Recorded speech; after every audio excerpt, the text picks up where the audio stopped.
La Gestapo évoque encore aujourd'hui la terreur et l'arbitraire. C'est le puissant bras armé du régime nazi chargé d'identifier les individus considérés comme indésirables. Toutes les dictatures ont une police politique, des outils de répression. Sinon, ce ne seraient pas des dictatures. Dès les années 30, ce terme-là est connu dans le monde entier. Ce qui vous montre à quelle vitesse cette police a acquis une réputation, pas seulement dans les frontières allemandes, mais à l'étranger. L'efficacité de la Gestapo est-elle réellement à la hauteur de cette réputation? Quelles sont ses méthodes, son organisation, ses moyens? Doté de pouvoirs extraordinaires, le service dispose également de policiers compétents et bénéficie de la complicité des citoyens allemands qui dénoncent à tour de bras. Si c'est un crime qui est lié à une interaction sociale, comme la critique du régime ou la sympathie envers les juifs, alors la dénonciation venant des citoyens est absolument fondamentale. Au fur et à mesure de l'agrandissement du Troisième Reich, la Gestapo va être appelée à jouer un rôle clé dans la déportation et les massacres des Juifs. Ce dossier documente le sort d'un homme juif, Herbert Israel Kerngut, qui est décrit par la Gestapo comme un juif typique. Et ce sont eux qui décident du moment et du nombre de juifs à déporter. Des listes sont établies, d'abord 150 000, puis 50 000 autres. Si on est arrêté, on va mourir et ça peut arriver à n'importe quel moment.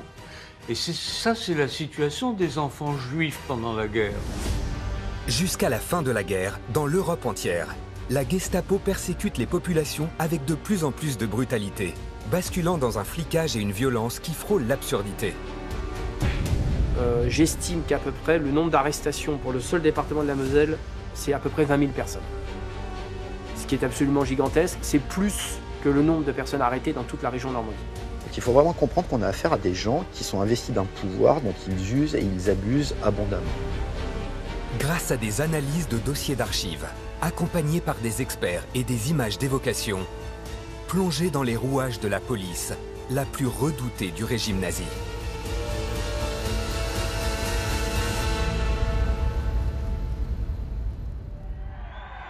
Janvier 1933, Adolf Hitler est nommé à la tête du gouvernement de la République démocratique de Weimar. La société allemande est alors minée par la violence. Les tensions politiques se règlent dans la rue à coups de poing ou de matraque, et les communistes représentent le premier ennemi de l'État.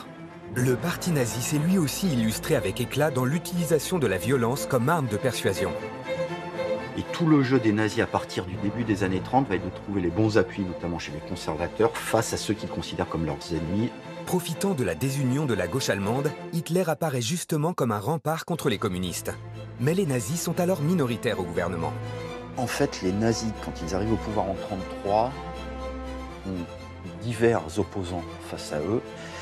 Mais il y a d'une part les opposants qui sont leurs ennemis, à savoir ceux qui viennent de gauche ou qui sont démocrates, et d'autres opposants qui incarnent des courants de la droite dure ou de l'extrême droite allemande. Pour devenir majoritaires et asseoir leur pouvoir, ils vont tout faire pour gagner les élections législatives de mars 1933. Hitler a alors les mains libres pour prendre le contrôle de l'État, détruire la République et établir le Troisième Reich. Une dictature à son image, arbitraire et paranoïaque, dont la violence va s'abattre contre tous ceux qu'il considère comme des ennemis. La chasse aux communistes commence, menée par différentes organisations. Les différentes polices allemandes, mais aussi par les milices du parti nazi, dans une grande confusion.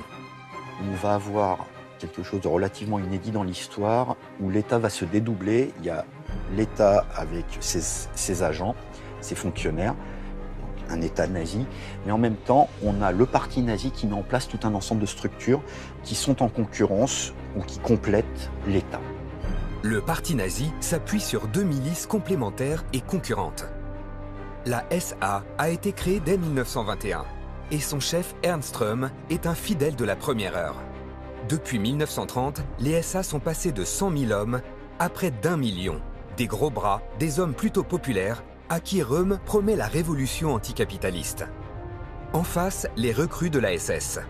Passés de 280 membres en 1928 à environ 52 000 en 1933, ces hommes s'opposent à ceux de Röhm. Moins nombreux, sélectionnés sur des critères pseudo-ariens, formés à l'idéologie nazie. Des fanatiques. À leur tête, Heinrich Himmler.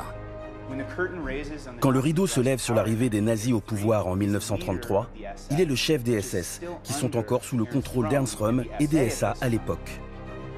Mais les nazis sont désormais à la tête d'un État. Or, traditionnellement, les États disposent d'une police politique dont le rôle est d'identifier les groupes qui sont des menaces potentielles contre cet État. Quelques mois plus tôt, la police politique de la République de Weimar enquêtait sur les communistes et les nazis. Elle va passer sous le contrôle de ces derniers. Toutes les dictatures ont une police politique, des outils de répression. Sinon, ce ne seraient pas des dictatures. Le 26 avril 1933, c'est l'acte fondateur d'une des plus importantes organisations criminelles de l'histoire. Un autre des proches d'Hitler, Hermann Göring, place la police politique sous son autorité directe et crée la Gestapo, la police secrète d'État. Tout d'abord, Göring n'a pas mis en place de nouvelles forces de police. Il a simplement pris la police politique de la République de Weimar et l'a rendue indépendante. Avant, elle faisait partie d'une force de police plus large. Ce fut le premier pas. Il garde l'essentiel des équipes, des policiers expérimentés, méthodiques, qui ont un savoir-faire précieux et des dossiers déjà constitués sur les communistes. Entre-temps, les nazis ont transformé une disposition de la loi allemande, rendant possible l'arrestation arbitraire de n'importe qui sur simple suspicion. C'est la Schutzhaft, ou détention de protection. Utilisée indistinctement par les SA, les SS et la police, elle permet l'arrestation de milliers d'opposants politiques. Les prisons dégorgent. Où interner ces personnes? La Schutzhaft va de pair avec son complément logique, les camps de concentration. Le tout premier, Dachau, est ouvert le 20 mars 1933, quelques semaines à peine après l'ascension d'Hitler.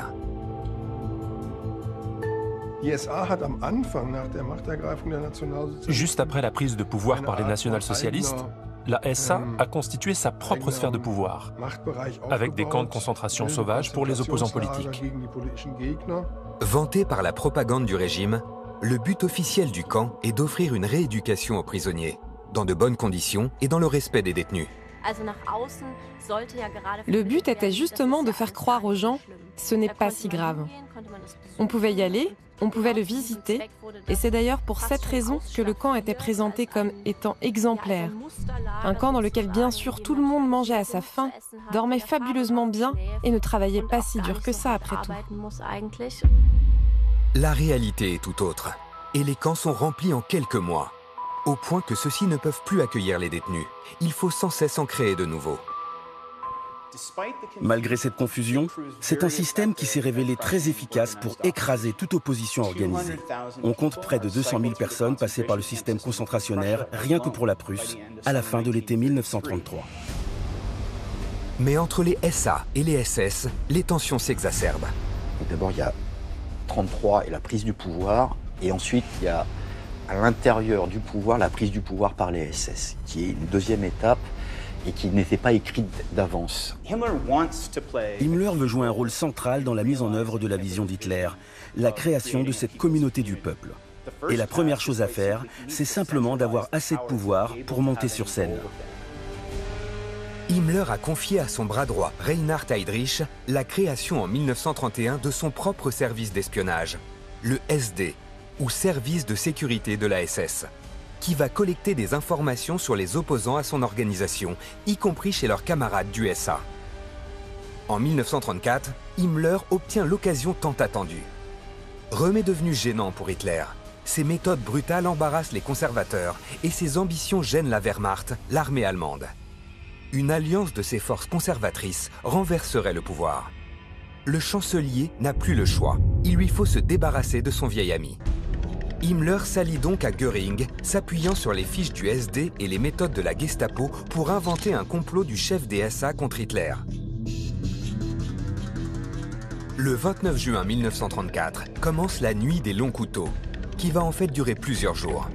Des centaines de membres du SA sont arrêtés et mis à mort. Ernst Röhm est assassiné dans sa cellule.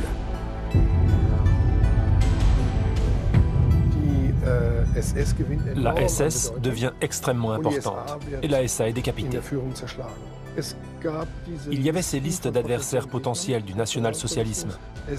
Et c'est probablement Heydrich qui a finalement décidé qui devait ou ne devait pas être abattu. Plusieurs témoins ont affirmé avoir vu Heydrich qui cochait lui-même les noms sur cette liste. Débarrassés de leur rival, Himmler et Göring se partagent les profits. Göring s'est alors entièrement concentré sur le domaine économique, le plan quadriennal et l'armée de l'air, des fonctions plus prometteuses. Himmler est le grand gagnant de la confrontation.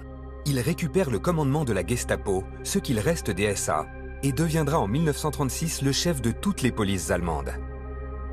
Il continuera à concentrer de plus en plus de pouvoir jusqu'au début de la Deuxième Guerre mondiale. Heydrich sera son bras droit, d'abord nommé à la direction effective de la Gestapo jusqu'au commandement opérationnel de ce monstre administratif. C'est vraiment le meilleur technocrate du Troisième Reich, ou l'un des meilleurs. En tout cas, c'est l'homme qui va construire tous l'édifice répressif pour la SS. L'événement envoie un message très clair. Dans un État qui achève sa mue nazie, c'est la mort pour ceux qui ne se conforment pas à l'idéologie au pouvoir. Heydrich met fin à la confusion des premiers mois. En tant que police politique, c'est à la Gestapo d'identifier les ennemis du régime nazi. En 1934, elle obtient le monopole de la Schutzhaft. La détention de protection permettait donc à la Gestapo, et à partir de 1934 seulement à la Gestapo, la police secrète d'État, de placer des individus en garde à vue sans qu'une quelconque infraction n'ait été commise. Le soupçon est un motif suffisant pour agir.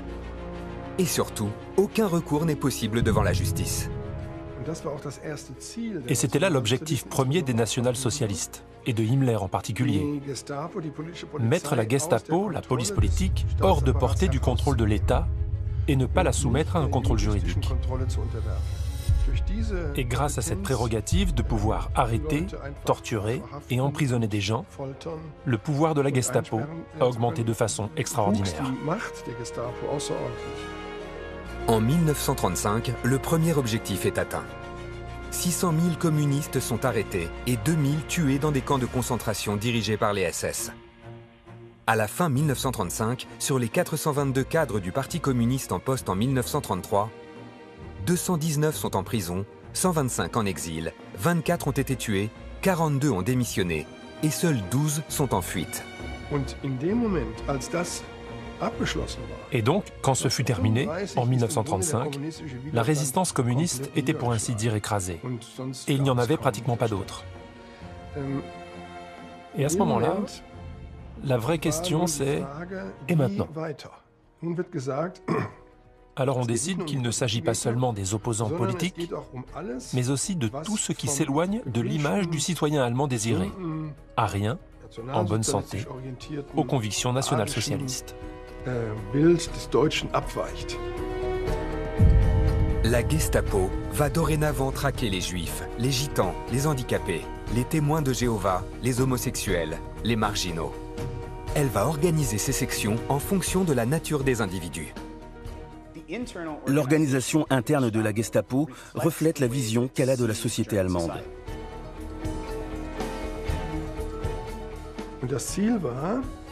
Et l'objectif était que la Gestapo devienne une sorte de médecin pour le corps du peuple allemand. Donc le peuple allemand devait être libéré de tous les éléments qui le dérangeaient politiquement, mais aussi biologiquement. Et c'était une toute nouvelle mission. Une mission considérable, alors que la Gestapo n'a que peu d'effectifs.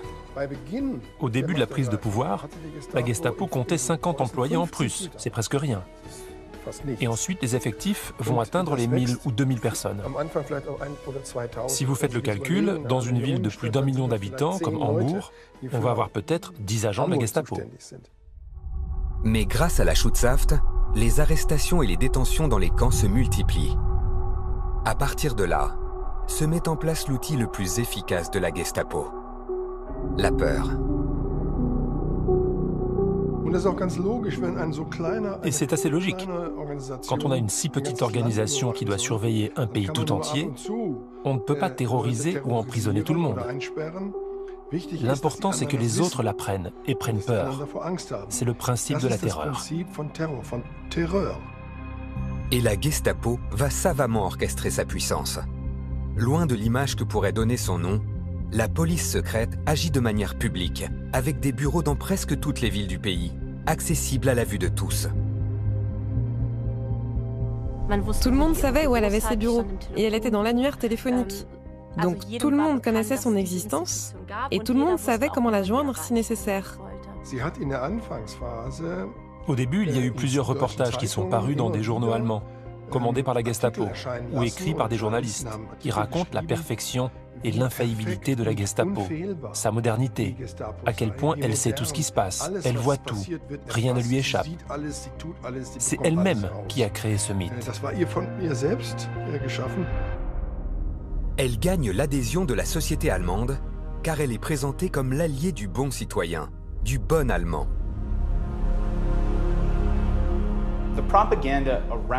Donc la propagande autour de la police politique vise à bien faire comprendre aux gens pourquoi on réprime et pourquoi on cible telle ou telle personne.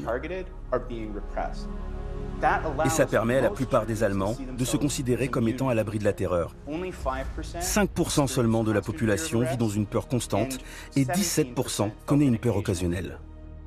D'abord contre les communistes, puis contre les juifs ou les homosexuels. Lettres de dénonciation et messages anonymes à la Gestapo vont se démultiplier.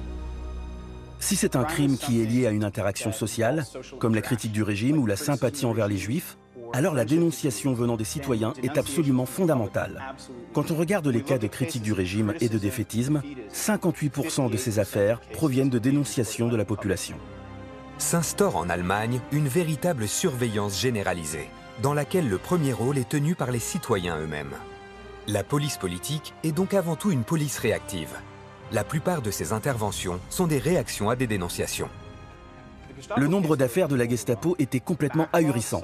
On parle d'un retard de traitement standard dans 30 à 60% des cas. Ils avaient juste le temps de traiter les cas liés aux dernières priorités établies par Berlin. Les agents croulent sous les lettres de dénonciation. Car devant toute la puissance de la Gestapo, on dénonce bien plus que nécessaire. Il s'agit du dossier d'un jeune homme de 19 ans qui a été dénoncé par sa mère à la Gestapo. Et il est envoyé, comme une mesure soi-disant éducative, dans le camp spécial SS du camp de concentration de Innsert. Et il s'agit d'une copie certifiée de la lettre ou du rapport que la mère a adressé à la Gestapo en avril 1940. Elle dénonce donc son fils comme un, je cite, « fainéant » et voit le fait de le remettre à la Gestapo comme un ultime recours éducatif afin qu'il puisse apprendre à travailler correctement. Elle écrit entre autres « Je me sens contraint de vous signaler que celui-ci, elle parle donc de son fils, a été absent du travail pendant plus d'une semaine et qu'il fréquente d'autres fainéants comme lui. Je suis veuve et toutes mes leçons et avertissements sont restés sans effet. Et je ne peux certainement pas laisser cette situation continuer ainsi. » Ensuite, il réussit à s'évader et il cherche refuge quelque part. Et comment pourrait-il en être autrement? Il rentre chez sa mère, qui ne voulait pas le dénoncer une seconde fois à la Gestapo, et qui a alors demandé au gardien de l'immeuble dans lequel elle vivait de bien vouloir informer la Gestapo que son fils était rentré à la maison, et que le mieux était de l'interpeller tôt le matin. C'est ce que fait la Gestapo, bien sûr, et elle l'arrête donc une seconde fois et le renvoie en camp de concentration. Et c'est arrivé plus souvent qu'on l'imagine, que les dénonciations viennent de membres de la famille proche, la mère ou le mari par exemple. Et bien souvent, derrière, il y a des raisons personnelles. Il faut une organisation de fer pour trier et traiter ces dénonciations. Alors que Reinhard Heydrich gagne en pouvoir dans les années 1930, il délègue la gestion opérationnelle de la Gestapo à Heinrich Müller, un ancien policier de Bavière entièrement dévoué au respect de l'ordre. Heydrich trouve en Müller un allié, car il partage sa vision de la menace judéo-bolchevique. Et Müller y ajoute une immense expertise technique et une force de travail acharnée. Un fanatique des règles et de l'ordre pour gérer la Gestapo, qui va codifier les rapports entre services, les procédures, les enquêtes. Tout sous l'égide de Müller est méticuleusement organisé. Une gigantesque bureaucratie se met en place. Il y a effectivement à l'origine un sens de l'organisation allemande, une volonté administrative, normée, notamment dans toutes leurs pratiques répressives, dans la manière dont ils enquêtent, dans la manière dont ils font les interrogatoires, la manière dont ils rédigent les rapports de synthèse, etc. C'est extrêmement normé, on a beaucoup de papier. De nombreux documents qui se trouvent dans tel dossier de la Gestapo ont des couleurs bien précises. Les ordonnances de détention de protection sont d'un rose plus ou moins vif, et les avis d'arrestation sont rouges. D'un point de vue très pragmatique, c'est un moyen relativement simple de retrouver ces dossiers ou des éléments à l'intérieur. La police politique menée par les officiers de la Gestapo, fondamentalement, c'est de la paperasse et de la bureaucratie. La dernière étape de la professionnalisation de la Gestapo, c'est le recrutement.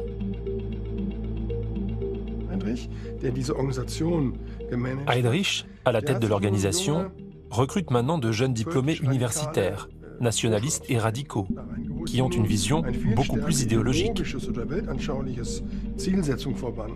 Ils sont tous souvent nationalistes, tous à peu près anticommunistes. L'antisémitisme est à des degrés plus ou moins variés. Cette inclinaison va être soigneusement travaillée. Sous couvert de stages et de séminaires donnés dans les écoles de police, les élèves officiers suivent de véritables formations idéologiques, très similaires à celles que suivent les membres des SS. Et à ce stade, ils doivent suivre une longue formation de 20 mois, qui mêle cours théorique et entraînement pratique. Heydrich a modelé à son image cette nouvelle génération qui va prendre progressivement le pas sur les policiers hérités de Weimar. Et c'est vraiment cette idée d'un corps de protection de l'État. C'est-à-dire que les SS ont injecté leur esprit de loyauté absolue et d'intransigeance dans toutes les institutions de maintien de l'ordre, qui doivent protéger le nouveau régime contre les ennemis intérieurs du peuple. Et le plus important d'entre eux, le peuple juif. Les humiliations, maltraitances et arrestations de juifs vont croissantes. Novembre 1938 marque un tournant tristement célèbre. Une attaque d'une violence et d'une échelle sans précédent.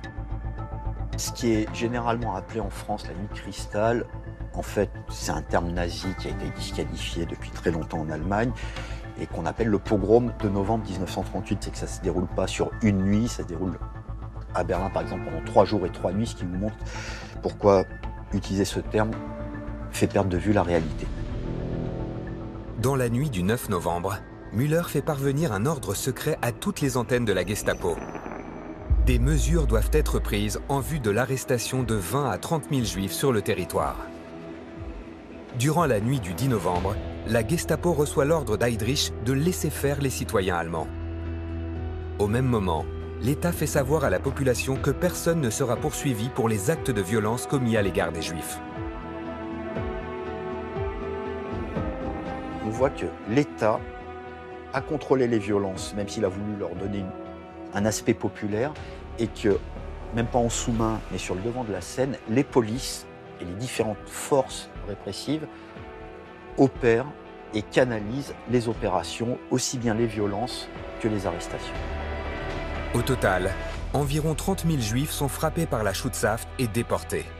Le rôle racial de la police politique est désormais officiel et va aller crescendo. Lena Haas nous montre les arcanes d'un dossier typique de la Gestapo.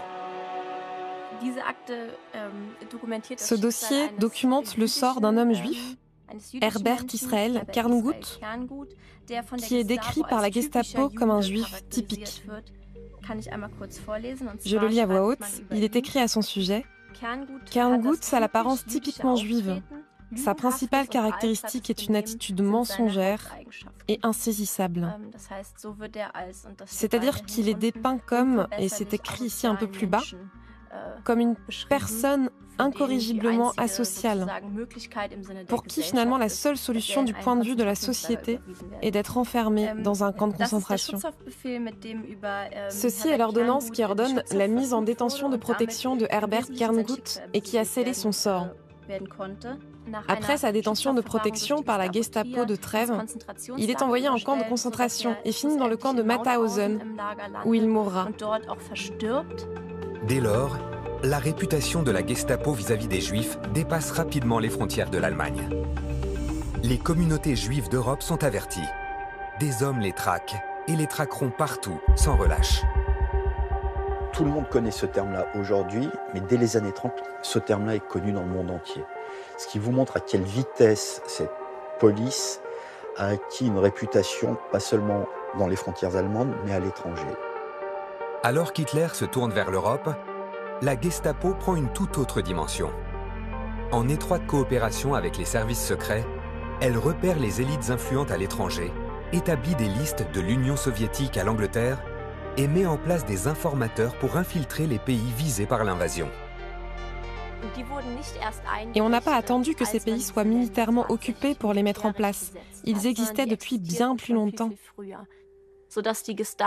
De sorte que la Gestapo a pu avancer, pour ainsi dire, directement derrière la Wehrmacht et procéder, grâce à ces informations, à de grandes vagues d'arrestations. En 1938, c'est l'Anschluss, l'annexion de l'Autriche par l'Allemagne. Pour garantir l'efficacité de la conquête, des unités mixtes formées d'agents de différents services sont mises en place. Leur nom, les groupes d'intervention, ou Einsatzgruppen. C'est, comme leur nom l'indique, des sortes de task force, comme on dirait aujourd'hui, des unités temporaires et qui étaient toujours composées de 3 branches. Une branche Gestapo pour la partie politique, une branche Kripo pour la partie biocriminelle et une branche SD pour le renseignement, mais qui avait aussi une dimension idéologique. La Gestapo était l'organisation la plus importante. En l'absence de camps de concentration sur place, la sentence est expéditive. Les opposants sont emmenés dans des lieux discrets, regroupés et fusillés sommairement.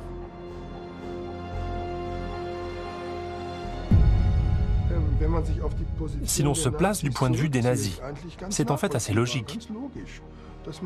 Dans un pays que vous occupez, d'éliminer sans ménagement les opposants politiques et de mettre hors d'état de nuire ceux susceptibles de former des contre-pouvoirs et d'organiser une résistance.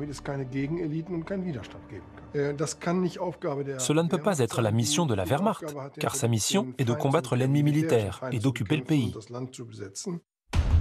1939.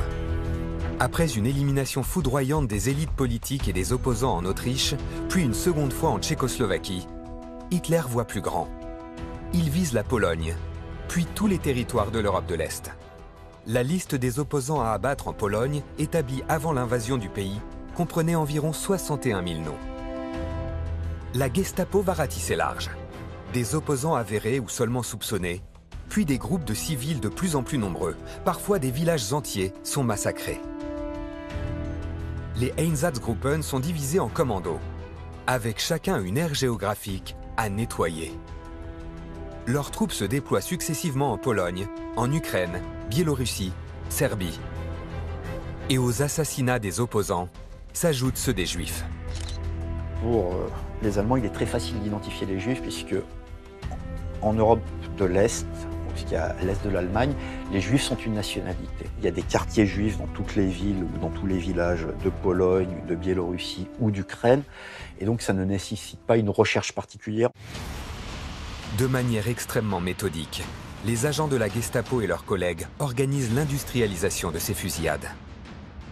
Les individus sont regroupés par milliers dans des forêts, d'immenses fosses, des champs, et fusillés par vagues, les uns sur les autres. Afin de suivre le rythme des invasions des troupes du Reich, les nazis envoient également des commandos similaires en Europe occidentale. Mais en juin 1941, Hitler rompt le pacte germano-soviétique. La Gestapo doit dorénavant s'attaquer à l'URSS, déclarée ennemie de l'Allemagne nazie. C'est l'affrontement avec la pire menace contre l'Allemagne, à savoir ce qu'ils appellent le judéo-bolchevisme. Cela conduit à une vague de massacres au cours de l'été 1941. Au départ, seuls les hommes juifs sont abattus, et bien sûr les communistes, même s'ils ne sont pas juifs. Et en août, Himmler, alors en déplacement sur le front, décide que les femmes et les enfants juifs doivent également être assassinés, au motif que sinon nous aurons la vengeance dans quelques années. L'Europe de l'Est devient le théâtre de massacres systématiques qui prendront plus tard le nom de Shoah par balle. Les chiffres sont vertigineux. En Ukraine, en seulement 2 jours, l'Einsatzgruppe C exécute par fusillade 33 771 civils juifs. C'est le massacre de Babi Yar en septembre 1941. De juillet 1941 à la fin de l'année 1941, plusieurs centaines de milliers de juifs sont abattus. Le rôle de la Gestapo dans ces massacres est primordial, car ses agents forment la majorité des officiers des Einsatzgruppen. Et ce sont surtout les jeunes auxiliaires, les jeunes juristes issus des universités, très jeunes, souvent titulaires d'un simple doctorat, qui prennent la tête de ces groupes d'intervention et sont donc responsables des exécutions de masse qui commencent alors. C'est là, au cœur de la barbarie, que se révèle l'importance de leur formation idéologique. Ce ne sont pas des monstres, c'est l'élite de la jeune génération allemande. Mais ils ont été éduqués dans une vision du monde très particulière et ensuite endoctrinés pour penser d'une certaine manière. Il s'agit vraiment de créer un système qui transforme les gens normaux en tueurs de masse. Et pourtant, même pour ces jeunes fanatisés, assassiner impunément des hommes, des femmes et des enfants ne se fait pas sans un certain coût.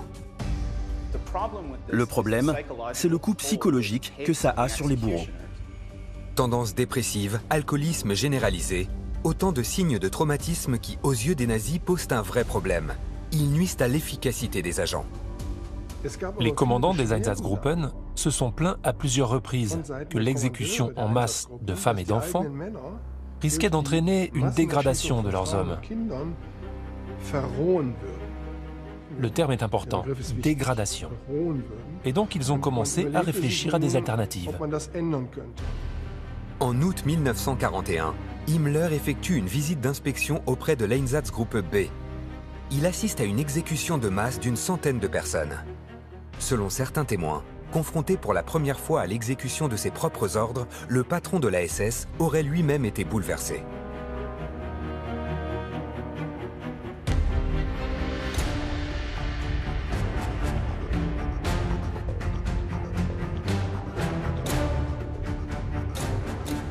Donc Himmler arrive, assiste à une exécution et commence à fumer, comme le raconte une des personnes qui lui parle juste après, très nerveusement.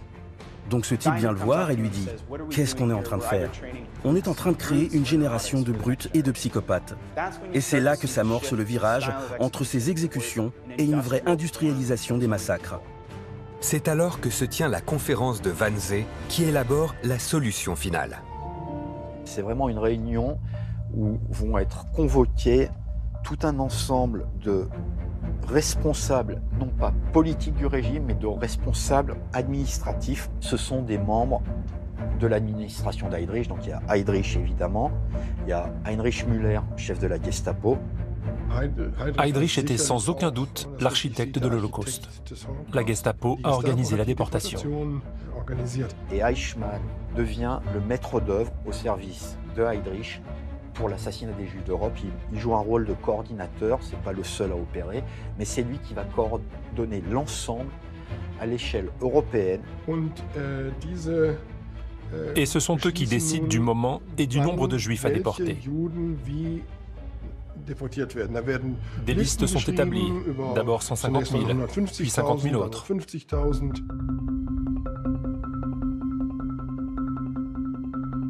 Les déportations de Juifs se généralisent dans toutes les zones sous contrôle nazi. Serge Klarsfeld avait 6 ans en 1941. Originaire de Roumanie, sa famille s'était réfugiée dans le sud de la France, en zone libre, loin de la menace de la Gestapo. En tout cas, jusqu'en 1943. Les Allemands ont occupé Nice immédiatement et commencé des rafles qui ont été des rafles parmi les plus terribles de l'Europe occidentale. La Gestapo travaillait artisanalement. On arrête les gens, et on procède éventuellement à ce qu'on appelle à l'époque l'inspection physique. On baisse le pantalon et on regarde si la personne a été circoncis ou pas. Serge et sa sœur avaient reçu des consignes très précises à respecter si leurs parents étaient arrêtés. Nous avions des instructions pour aller chez des amis au cas où ma mère serait arrêtée. Si on est arrêté, on va mourir et ça peut arriver à n'importe quel moment. Et c'est la situation des enfants juifs pendant la guerre. Leur père avait construit un double fond dans un placard pour cacher les enfants en cas de contrôle de la Gestapo. Les Allemands sont arrivés, nous avons vu les projecteurs vers minuit sur le plafond et immédiatement on a fait ce qu'il fallait faire. On est allé dans la cachette avec nos vêtements, ma mère, ma sœur et moi. Et mon père, lui, est resté dans l'appartement. Les Allemands sont montés étage par étage, contrôlés appartement par appartement. Il devait y avoir des dénonciations. Les voisins, par exemple, avaient des faux papiers. On entendait les cris, les hurlements. Le père criait « Police française, au secours, sauvez-nous, nous sommes français ». Lorsqu'ils ont sonné, mon père a ouvert et tout de suite, ils ont posé la question. Nous, on a entendu « Où est votre femme et vos enfants ?» Et il a répondu « Ils sont à la campagne ». Et les Allemands se sont mis à chercher. Et il y en a un qui a ouvert la porte du placard. C'était un profond placard qui entrait dans le mur. Et il a rabattu les vêtements sur la tringle.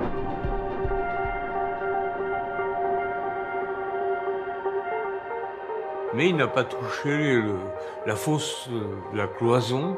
Il ne s'est pas rendu compte que ce n'était pas un mur. Nous étions vraiment muets derrière. Ma sœur, pour ne pas tousser, avait mis un mouchoir dans la bouche et on est resté comme cela pendant tout le temps que la Gestapo était là. Et ils ont dit à mon père de s'habiller et j'ai retrouvé, par exemple, des avis de recherche de la Gestapo concernant ma mère et ma sœur et moi, avec adresse inconnue. J'ai retrouvé de mon père aussi la liste de déportation. Mon père, malheureusement, quand il est arrivé à Auschwitz, a frappé un capot qu'il avait frappé. Il est mort au bout de 6 mois. Il a été sélectionné pour la chambre à gaz. Contrairement aux enfants Klarsfeld, beaucoup n'auront pas la chance d'échapper aux irruptions surprises de la Gestapo dans leurs immeubles. 1942 voit le génocide passer à la vitesse supérieure. La police politique remplit les nouveaux camps d'extermination avec une rapidité déconcertante. Quand les Allemands arrêtent une personne, déjà ils cherchent à trouver le reste de la famille, les Juifs qu'ils pourraient connaître. Donc il y a tout un travail d'enquête, en allant récupérer, mais on retrouve la logique des archives, les papiers à domicile, les photos. Et on sait par exemple qu'Alois Brunner utilise des physionomistes au sens premier du terme, c'est-à-dire des gens qui regardent les photos, se rappellent des visages, pour ensuite les rechercher dans les gares, aux arrêts d'autobus, dans les magasins, les commerces, etc. Donc il y a ce travail d'enquête policier qui continue. 3 ans plus tard, à la fin du conflit, on dénombrera environ 6 millions de Juifs exterminés. En plus de traquer les Juifs, la Gestapo va devoir mener l'enquête sur un phénomène croissant, les réseaux résistants. Retour à l'Ouest au début des années 1940. Après les conquêtes militaires, la Gestapo s'implante dans des territoires occupés et réussit à adapter son organisation. On n'occupe pas les Pays-Bas comme on occupe l'Ukraine et on n'occupe pas l'Ukraine comme on occupe la France. Une des caractéristiques de cette organisation, c'est qu'elle est en constante mutation. Et c'est en fait, nous avons longtemps pensé, nous les historiens, que c'était un handicap. Mais en fait, c'est un avantage. Parce que les national-socialistes ont pu rapidement adapter leur structure aux nouvelles tâches qui se présentaient à eux. En 1941, les effectifs de la Gestapo pour les territoires occupés d'Europe avoisinent les 4000 hommes. Ils sont obligés de s'adapter, ne serait-ce parce qu'ils n'ont pas assez de personnel. Pour toute la France, c'est 2000 hommes. Donc 2000 hommes pour gérer un pays de 40 millions d'habitants, c'est largement insuffisant. À défaut de recevoir plus d'agents, les hommes de la Gestapo vont contourner le problème en obtenant le soutien des gouvernements des pays occupés. Vichy a coopéré massivement avec les autorités allemandes et c'était la police française qui arrêtait massivement. En zone occupée, la police française travaillait avec les Allemands dès 40 jusqu'en 44. Parce que quand vous êtes un flic de Francfort ou de Stuttgart et que vous êtes balancé à Paris, ou à Brest, ou à Nantes, vous ne parlez pas le français, vous ne connaissez pas le territoire et vous ne connaissez pas la population. Elle n'a pas les moyens d'opérer en zone occupée. Il suffit de voir par exemple la rafle du Veldiv. Les Allemands ne peuvent pas l'organiser, ils doivent demander à la police française d'organiser l'opération. Dans un premier temps, les agents de la Gestapo vont jusqu'à connaître un quotidien confortable. C'est le cas de l'unité stationnée à Metz en Moselle, zone annexée par les Allemands. Alors pour la Moselle, on peut dire qu'effectivement, comparé à leurs collègues qui étaient envoyés sur les territoires de l'Est, ils étaient plutôt dans un pays de cocagne. Ils étaient plutôt contents d'être sur place.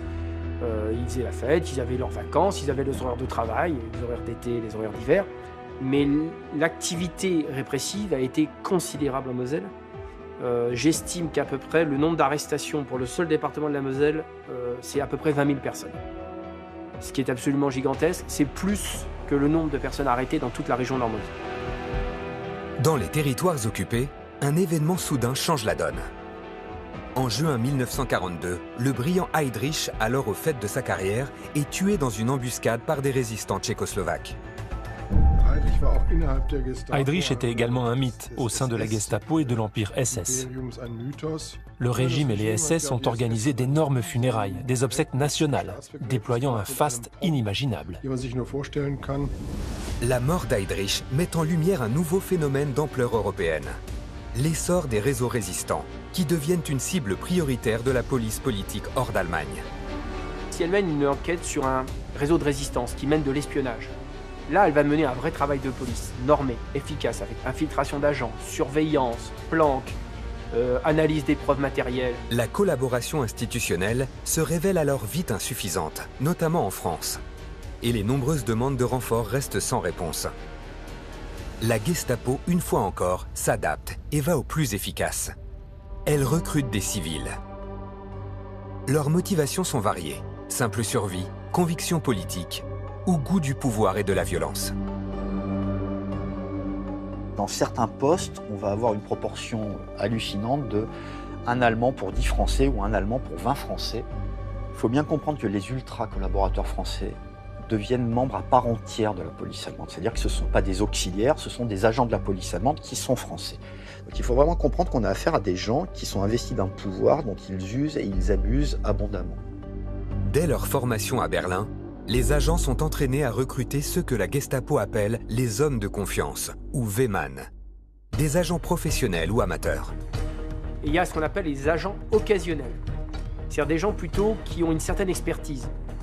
Un instituteur pour surveiller l'enseignement, un prêtre pour l'église, un cheminot pour écouter ses camarades dans les ateliers. Ils sont formés et on recrute dans tous les milieux. On a des gens qui viennent de la pègre, on a des petites frappes, on a des gens qui sont en perte de repères. Et on a aussi le dernier profil, ce sont déjà des résistants retournés. Soit parce qu'ils n'ont pas pu résister à la torture, soit on leur a promis l'immunité.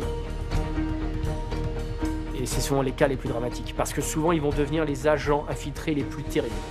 Ils ont trahi, ils ont changé de camp, ils ne peuvent plus qu'aller jusqu'au bout de leur logique.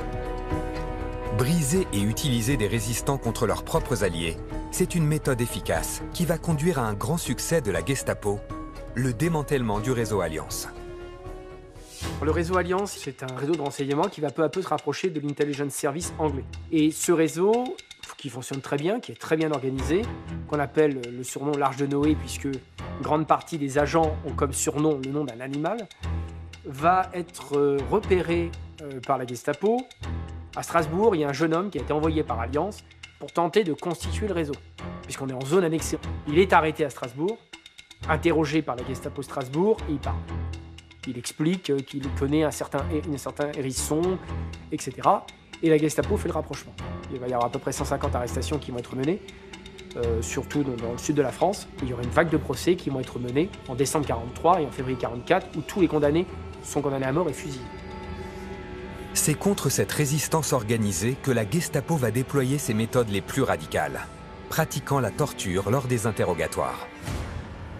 Il ne faut jamais oublier que beaucoup de résistants, c'est pas péjoratif, ce sont des amateurs. Ce ne sont pas des professionnels, ils n'ont jamais subi un interrogatoire de leur vie. Et ils ont en face d'eux des gens qui ont 25 ans de métier dans les mains. Le combat est assez déséquilibré. Ces séances de torture vont renforcer dans le monde entier la légende de la Gestapo. Ces agents, professionnels de la manipulation et de l'extraction d'informations, utilisent pour briser l'interrogé un vaste panel de méthodes, des plus subtiles aux plus brutales.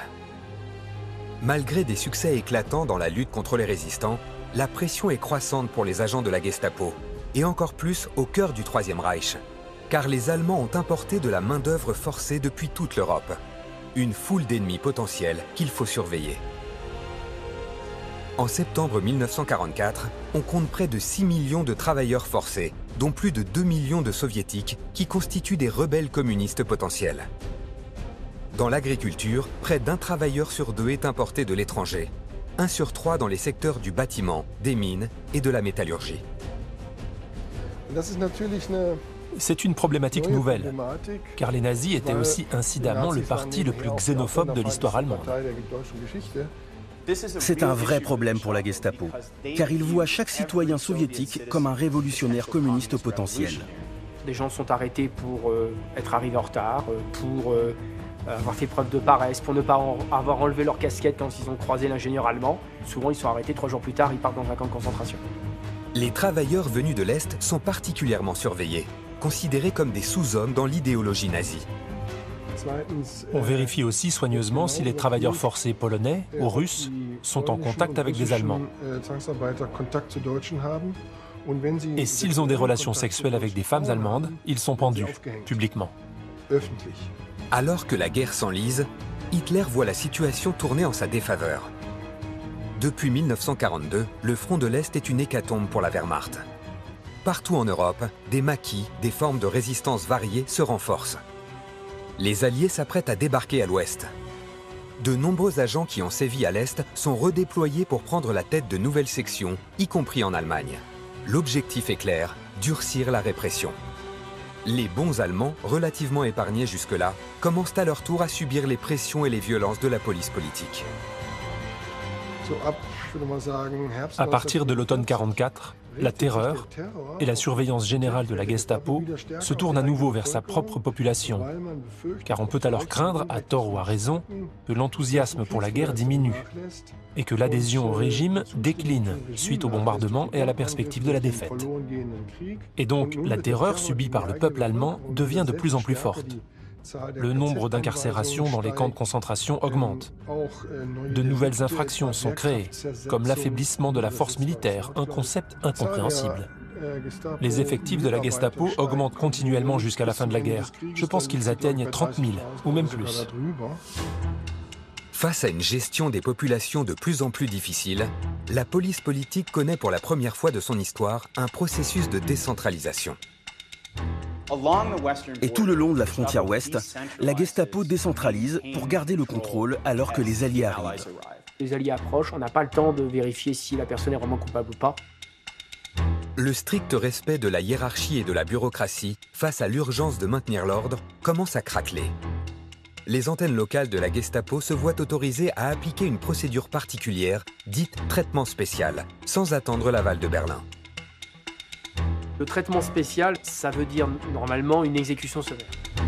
Au printemps 1945, les Alliés progressent de jour en jour vers l'Allemagne. Hitler envoie à toutes les administrations l'ordre Néron. Toute trace compromettante du régime doit être détruite. La destruction systématique des archives qui en résulte est aujourd'hui encore une des causes de notre méconnaissance de la police secrète. Parce que la Gestapo a elle-même délibérément détruit des dossiers afin qu'on ne puisse pas documenter ces crimes. En mai 1945, c'est la débandade. À Berlin, les chefs tentent le tout pour le tout. La Gestapo voit ses cadres fuir la capitale. Himmler lui-même tente en douce de négocier avec les Alliés. Müller, lui, fait partie du dernier carré de fanatiques qui reste jusqu'au bout avec Hitler dans son bunker de Berlin. Il disparaît sans laisser de traces, dans des circonstances jamais élucidées. À partir de novembre 1945, le premier jugement international des criminels nazis débute, à Nuremberg. À la base, les enquêteurs alliés n'attribuaient pas une grande importance à la Gestapo. Ils se focalisaient davantage sur la Wehrmacht et la SS. Mais ils ont progressivement pris conscience du rôle joué par les unités de la Gestapo dans les pays occupés.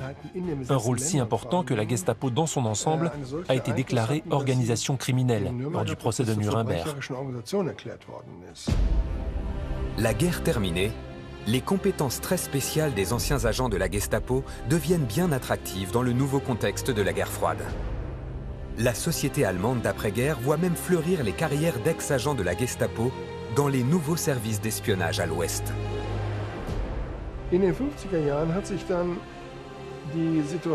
Dans les années 1950, la situation avait changé et la plupart des hommes de la Gestapo ont pu obtenir, la plupart mais pas tous, d'être réintégrés dans la fonction publique et même de toucher leur retraite. D'autres fugitifs offrent leur expérience à des régimes autoritaires, en Amérique du Sud, mais aussi au Moyen-Orient. Le savoir-faire policier de lutte contre les juifs et les judéo-bolcheviques, évidemment que contre l'URSS, ça va être tout bénef parce qu'ils savent faire. Ils ont des méthodes, ils ont des connaissances, ils connaissent l'ennemi communiste. De sa création en 1933 à sa disparition en 1945, la Gestapo aura été complice de tous les crimes nazis. Jouissant de pouvoirs exorbitants, elle aura guidé des massacres vertigineux de communautés entières lors de la Shoah par balle, traqué les résistants, organisé la déportation des Juifs et autres catégories indésirables dans les camps, basculant dans une frénésie de meurtre et de brutalité poussée au paroxysme. Dans les derniers jours, avant que les Alliés n'atteignent les villes, c'est souvent la toute dernière chose que les commandants de la Gestapo font. Ils vont chercher dans les prisons 20, parfois 200 ou plus, travailleurs forcés, principalement des Russes, les fusillent, puis jettent leurs armes, jettent leurs uniformes et disparaissent. Alors qu'en fait, il n'y a pas de menace réelle. Ça veut dire qu'une sorte d'automatisme s'est développé ici. C'est l'automatisme de la violence. La plupart sont étonnés d'avoir survécu. Et quelques années plus tard, ils sont à nouveau officiers de police en Allemagne.